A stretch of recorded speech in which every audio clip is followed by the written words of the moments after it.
ఆయన మృతిపైన ఒక్కొక్కరుగా స్పందించడం అన్నది మొదలైందని మనం ఇంతకుముందే మాట్లాడుకున్నాం. ఇప్పుడు R Narayanamurthy, people star R Narayanamurthy అంటూ మనం అనుకునే నారాయణమూర్తి కూడా ఇప్పుడే రెస్పాండ్ అయ్యారు. ప్రజాకవి అందశ్రీ మరణం కేవలం తెలంగాణ సమాజానికే కాదు యావత్ తెలుగు జాతికి తీరని లోటు అంటూ ఆయన చెప్పి ఎర్ర సముద్రం కానివ్వండి, వేగు చుక్కలకు అమోఘమైన పాటనిచ్చి ఆయన చిత్రాలు, ఎందుకంటే ఊరు మనది అనే సాంగ్ కూడా ఆయన రాశారు. కాబట్టి ఆయన ఏదైతే ఆయన సక్సెస్లో అందశ్రీ గారి చేయి ఉంది అన్నది కూడా ఒకసారి చెప్పే ప్రయత్నం చేస్తున్నాడు. మాయమైపోతున్నాడు మనిషి అన్నవాడు అనే పాట ఈయన దర్శకత్వం వహించిన ఎర్ర సముద్రం సినిమాలోది అన్నది గుర్తు చేస్తూ ఆ తర్వాత ఆ పాటను పాటల్లో పుస్తకాల్లో కూడా ముద్రించిన పరిస్థితి మనకు కనిపిస్తోంది అన్నది. ఇక ఊరు మనదిరాలోని చూడా చక్కని తల్లి చుక్కల్లో జాబిల్లి అనే పాట కూడా తెలంగాణ ఉద్యమంలో అమోఘమైన రోల్ ప్లే చేయడానికి అది కారణంగా మారడము, అది కూడా అతన్ని దర్శకత్వంలో రావడానికి సంబంధించి ఆయన హ్యాపీ అంటే దానికి సంబంధించి ఆయన గుర్తు చేసుకునే ప్రయత్నం చేశారు. అలాగే కొమ్మ చెక్కితే బొమ్మరా, కొలిచి మొక్కితే అమ్మరా అనే పాట కూడా ఆయన ప్రకృతి మీద తనకున్న ఆలోచన కానివ్వండి, ప్రకృతి మీద తనకున్న మక్కువను కానివ్వండి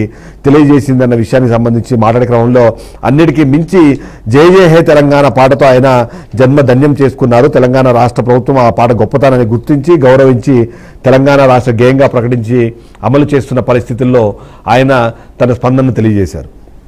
సో ఇప్పుడు దాకా మనం దరు అంజనతో మాట్లాడినప్పుడు కానివ్వండి, ఏ కవితో మాట్లాడినా, ఏ కళాకారుడితో మాట్లాడినా, ఏ గాయకుడితో మాట్లాడినా, ఏ సాహితీ ప్రేమికుడితో మాట్లాడినా అందశ్రీ గురించి ఒకటే మాట చెప్తారు. ఒక కవి ఒక శైలిని ఖచ్చితంగా ఫాలో అవుతుంటారు, కానీ ఈయన మాత్రమే ఇంటి ముందున్న గుమ్మం దగ్గర నుంచి రాష్ట్ర గేయం దాకా ప్రతి ఒక్క అంశం మీద ఆయన పాటలు రాశారు.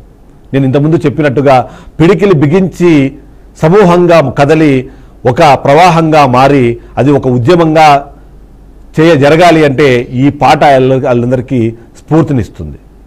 అదే సందర్భంలో ఆ స్ఫూర్తినిచ్చే ఉద్యమంలో అసువులు బాసిన అమరులకు అంకిత భావంతో మరొకసారి మనం అష్టు నయనాలతో శ్రద్ధాంజలి ఘటించాలన్నా సరే ఆయన కలం నుంచి జారువారిన ఒక పాట గుర్తుకు వస్తుంది. తల్లిని మరవరాదు, తల్లి లాగానే ఇంటి లోగిల్ని మరవరాదు అని చెప్పే పాటలు కూడా ఆయన కలం నుంచి వచ్చిన పరిస్థితి మనకు కనిపిస్తుంది. ఇంటి ముందున్న గుమ్మం నుంచి అనే దగ్గర నుంచి, అంటే ఇంట్లో ఉన్న జీవిత శైలి నుంచి, జీవన ప్రమాణాల దగ్గర నుంచి స్టార్ట్ చేస్తే పొలంలో హలాన్ని పట్టి పొలాలను దున్ని మనందరికీ కడుపు నింపుతున్న రైతుకు సంబంధించిన ఆక్రందనలు కూడా ఆయన అక్షర రూపం ఇచ్చిన పరిస్థితి మనకు తెలుసు.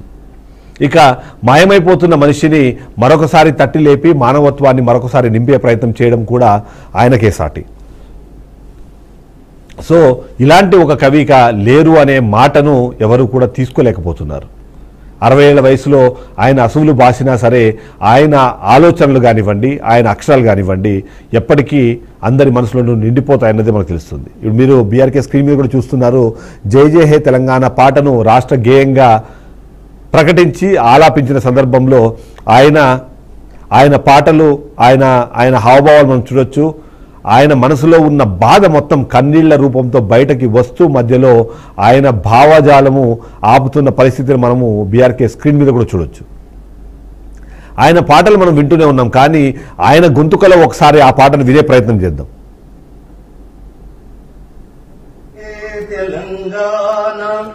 జననీ జయకేతనం ముకోటి గొంతుకలు ఒక్కటైన చేతనం.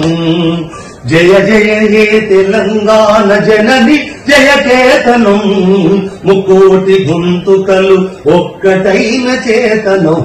తరతరాల చరిత గల తల్లి నీరాజనం, తరతరాల చరిత గల తల్లి నీరాజనం. పద పదాల నీ పిల్లలు ప్రణమిల్లిన శుభ తరుణం. జై తెలంగాణ, జై జై తెలంగాణ, జై తెలంగాణ, జై జై తెలంగాణ.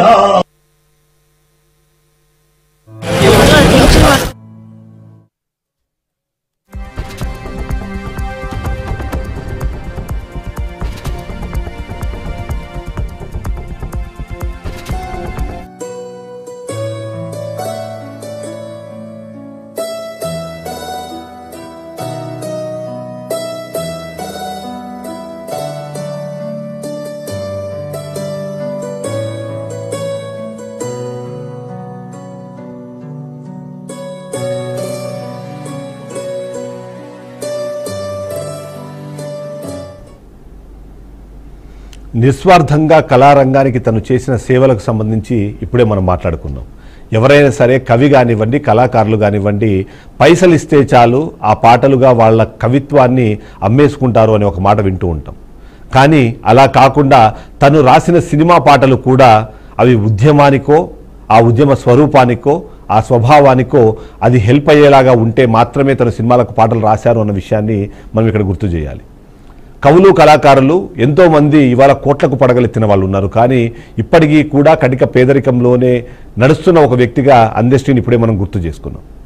అంటే కవులు కానివ్వండి, కళాకారులు కానివ్వండి, వాళ్ళకు కావాల్సింది కేవలం కరతాళ ధ్వనులే తప్ప కరెన్సీ నోట్ల కట్టలు కాదు అన్న విషయాన్ని చాలామంది మర్చిపోతున్నారు. కానీ అందెశ్రీ మాత్రం ఇప్పటికీ అలాగే ఉన్నారు అన్నదానికి ఎగ్జాంపుల్ మనం ఇప్పుడు అంజన్న మాటల్లో విన్నాం.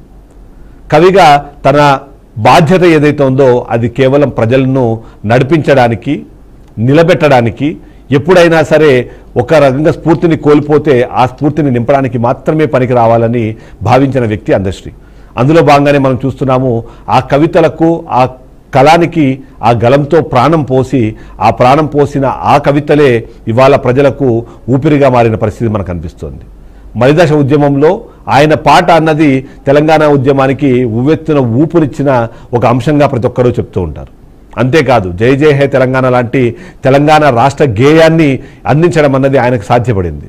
ఇవాళ నిజంగానే మనం చెప్పాలంటే ఆయన గళం ఆగిపోయి ఉండొచ్చు, ఆయన కలం నుంచి వచ్చే పదాలు ఆగిపోయి ఉండొచ్చు, కానీ ఆయన నింపిన స్ఫూర్తి అన్నది ప్రతి ఒక్కరి మదిలోనూ అలాగే ఉంటుంది. ఇక యువ కళాకారులు కానివ్వండి, యువ గాయకులు కానివ్వండి, ఆ పాటలను దశాబ్దాల కాలం ఇంకా అలా పాడుతూనే ఉంటారు, ప్రజల్లో స్ఫూర్తిని నింపుతూనే ఉంటారు.